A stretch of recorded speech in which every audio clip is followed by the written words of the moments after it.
بسم اللہ الرحمن الرحیم ناظرین، میں ہوں ایڈوکیٹ افضل بوگرا، آپ کو اپنے یوٹیوب چینل میں خوش آمدید کہتا ہوں۔ سب سے پہلے آپ سے درخواست ہے کہ میرے چینل کو سبسکرائب کر لیں تاکہ آپ کو میری آنے والی تمام ویڈیوز پر وقت ملتی رہیں۔ ناظرین، آج جس چیز پہ ہم نے ڈسکس کرنا ہے وہ کسی بھی معاشرے میں انٹرٹینمنٹ کا جو پہلو ہے وہ ہمیشہ سے بڑی اہمیت کا حامل ہے۔ یہ جس طرح کا دور چل رہا ہے، جس طرح کا ایک انتہائی ڈپریشن کا دور چل رہا ہے، اسپیشلی پچھلے 6-7 سالوں سے جو کرونا کے آنے کے بعد سے جو سلسلہ پوری دنیا میں چلا ہے اور جس طرح اکانومی ایفیکٹ ہو رہی ہے، اس میں انٹرٹینمنٹ کو اگر مد نظر نہ رکھا جائے تو لوگ تو شاید بہت زیادہ ڈپریشن اور بیماریوں کا شکار ہو رہے ہیں۔ کسی بھی فن لطیفہ کو ہمیشہ سے ہی کسی بھی ملک اور کسی بھی کلچر میں بڑی اہمیت رہی ہے۔ فنون لطیفہ جو ہے، اس میں اگر ہم اپنے پاکستان کی بات کریں تو یہاں پہ بہت جو فنون لطیفہ کے شعبے ہیں، جس میں فلم ہے، ڈرامہ ہے، تھیٹر ہے،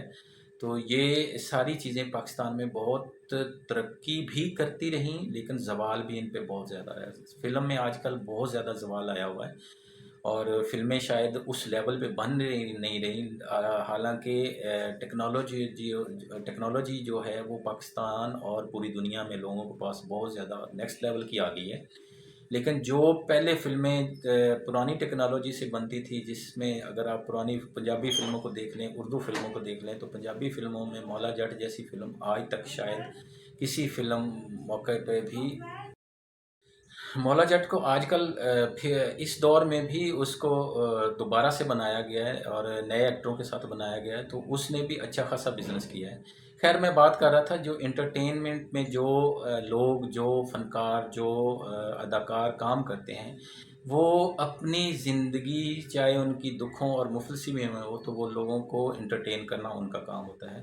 ابھی پچھلے دنوں ہم نے خبر سنی ہے، دو ایک دن پہلے کے اداکار، معروف اداکار اور بہت بڑا نام ٹی وی، تھیٹر اور ڈرامے کا نام محمد کبی خان، وہ کینیڈا میں انتقال کر گئے۔ انا للہ و انا الیہ راجعون۔ بہت دکھ کی گھڑی ہے کہ اس شعبے کا ایک بڑا نام، بڑا ایکٹر، بڑا فنکار جو اس دنیا سے چلا گیا، ہمارا ساتھ چھوڑ گیا، اور وہ بھی دیار غیر میں۔ نو ڈاؤٹ اس کی فیملی وہاں پہ تھی، وہ اپنی فیملی کے ساتھ رہتا تھا، لیکن اس کی قبر بھی پاکستان میں نہیں بنی۔ یہ بھی بڑے افسوس کی بات ہے۔ یہاں بھی اس کے بہت زیادہ چاہنے والے لوگ ہیں، بہت زیادہ اس سے پیار کرنے والے لوگ ہیں۔ آپ یاد کریں، شاید 85-86 کی بات ہے جب اس کا محمد کبی خان صاحب کا ڈرامہ چلتا ہوتا تھا اندھیرا اجالا، جس میں پولیس کے وہ ایس پی کا کردار ادا کرتے تھے۔ تو یقین کریں اس میں جو بھی کردار تھا، اس میں جمیل فخری صاحب تھے جو انسپیکٹر کا کردار ادا کرتے تھے، عرفان کوثر صاحب جو حوالدار کا کردار ادا کرتے تھے۔ یقین کریں یہ تینوں کردار اتنے مقبول تھے کہ شاید میرا تو وہ انتہائی بچپن تھا، تو ہم دیکھتے جو تھے، تو جس گھر میں ایک تو کسی گھر میں ٹی وی ہوتا تھا، تو اس گھر میں تو پورا علاقہ، محلہ اور گاؤں کے لوگ جو ہیں وہ اس گھر میں اکٹھے ہوتے تھے اور سارے مل کے وہ ڈرامہ دیکھتے تھے، اور سڑکوں پہ شاید ٹریفک نہ ہونے کے برابر ہوتی تھی۔ تو اتنے بڑے اداکار اور اتنے بڑے فنکار جو ہیں وہ ہم سے بچھڑ گئے ہیں، تو بہت افسوس کی بات ہے۔ دوسری بات یہ ہے کہ اس طرح دوسرے بہت سارے اداکار اور فنکار، جس میں سٹیج کے، ٹی وی کے، فلم کے، ڈراموں کے، جو انتہائی قسم پرسی کی زندگی گزار کے بیچارے اس دنیا میں چلے گئے۔ جمیل فخری صاحب کا حادثہ، جو کہ بہت، ان کا بیٹا شاید باہر گیا تھا، امریکہ میں تھا شاید، اور کئی سالوں سے وہ اس سے رابطہ نہیں تھا، تو جب تک رابطہ نہیں تھا تو وہ یہی سمجھتے رہے کہ وہ زندہ ہے اور شاید کسی تکلیف میں ہوگا جس وجہ سے رابطہ نہیں کر رہا، لیکن وہ وہاں پہ کسی حادثے کا شکار ہو کے وہ وفات پا گیا، اور اس کے دکھ میں دیکھتے ہی دیکھتے دنیا میں چند سالوں میں، میرے خیال میں 2-4 سال میں ہی، جو جمیل فخری صاحب انتہائی دکھ، کرب اور شدید دکھ کے حالت میں وہ بیمار اور بری حالت میں اس دنیا سے وہ بھی رخصت ہو گئے، جو کہ بڑے افسوسناک بات تھی۔ اسی طرح اور بہت سارے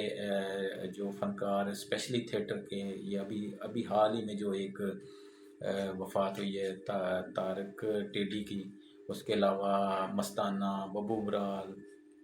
اور بہت سارے فنکار بیچارے جو اپنی آخری زندگی بڑی ہی مشکل حالات اور قسم پرسی کی حالت میں گزارتے ہیں۔ تو ہماری گورنمنٹ نے ایسا کوئی انتظام نہیں کیا ہوا، ایسا کوئی وہ اس ادارہ نہیں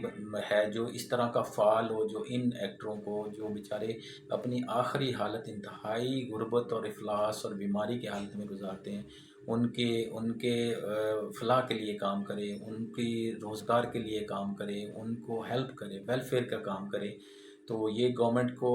صوبے کے لیول پہ بھی گورنمنٹ کو یہ سوچنا چاہیے، اور جو وفاقی گورنمنٹ ہے اس کے لیول پہ بھی یہ چیز سوچنی چاہیے کہ ان فنکار جو ہمیں خوشیاں دیتے ہیں، جو ہمیں انٹرٹین کرتے ہیں، وہ جب خود اپنی تکلیف میں ہوتے ہیں، دکھ میں ہوتے ہیں، اور ان کو ہماری ضرورت ہوتی ہے، تو ہم ان فنکاروں کی کوئی قدر نہیں کرتے۔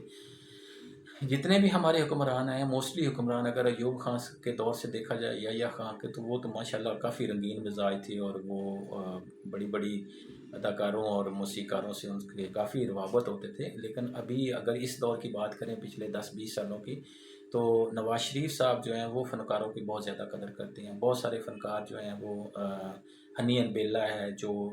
انگلینڈ گیا اور ان سے ملا، اور اسی طرح بہت سارے فنکاروں سے وہ خود بھی ملتے اور رابطہ کرتے رہتے ہیں۔ ابھی فردوس جمال صاحب جو کینسر کا شکار ہوئے ہیں، ان کے بارے میں بھی پتہ چلا کہ وفاقی گورنمنٹ نے، شہباز شریف صاحب نے اپنا بندہ ان تک بھیجا اور ان کی ہر ممکن مدد کی، ان کو آفر کی، اور ان سے تعاون کے لیے ان سے کہا۔ تو اگر دیکھوں تو نواز شریف یا شہباز شریف، یہ دو گورنمنٹس ایسی میری نظر میں ہیں جو فنکاروں کی فلاح کے لیے بھی کام کرتی ہیں، ان کے مسائل سنتی بھی ہیں، دیکھتی بھی ہیں۔ بعض دفعہ آپ کو فنکار نواز شریف صاحب سے ملتے بھی نظر آتے ہیں، بلکہ انڈیا میں بھی جب نواز شریف کو ایک آدھے وزٹ میں نے دیکھا ہے کہ وہاں کے فنکاروں سے بھی وہ خواہش کر کے ملاقات کرتے ہیں۔ تو ہماری دوسری گورنمنٹس کو بھی خالی ملاقاتیں کرنا، اور کوئی بیمار ہو گیا تو اس کی مزاج پرسی اور اس کی مدد کرنا، یہ شاید کام نہیں ہے۔ ایک پرماننٹ کوئی سلوشن ہونا چاہیے، پرماننٹ اس پہ کچھ ادارہ بن جانا چاہیے، ان کے لیے کوئی فنڈ ریزنگ ہونی چاہیے، ان کی فلاح کے لیے کوئی فنڈ فکس ہونا چاہیے جو گورنمنٹ ان کو مہیا کرے، تاکہ ان کے جو آخری حالات ہے، جو ہمیں تمام زندگی ہمارے خوشیوں کے لیے کام کرتے ہیں، اور جب ان کو ضرورت ہوتی ہے تو دنیا ان سے منہ موڑ لیتی ہے۔ تو ہمیں اس بارے میں ایز اے قوم، ایز اے نیشن سوچنا چاہیے، تاکہ ہمارے یہ جو فنکار ہیں جو بہت حساس لوگ ہوتے ہیں، ان کو جب تکلیف پہنچے تو ان کو بھی نظر آئے کہ جس قوم کے لیے وہ ان کو خوشیاں جس قوم کو دیتے رہے، وہ قوم بھی ان سے پیچھے نہیں ہے، وہ بھی ان کو ان کی تکلیف میں ان کی بیک پہ کھڑی ہے۔ ناظرین، یہ تھا میرا آج کا ویلاگ، امید ہے آپ کو پسند آیا ہوگا۔ اگر پسند آیا تو اس کو لائک اور شیئر کر دیں، اور چینل کو بھی سبسکرائب کر دیں۔ آپ کا بہت شکریہ۔ السلام علیکم۔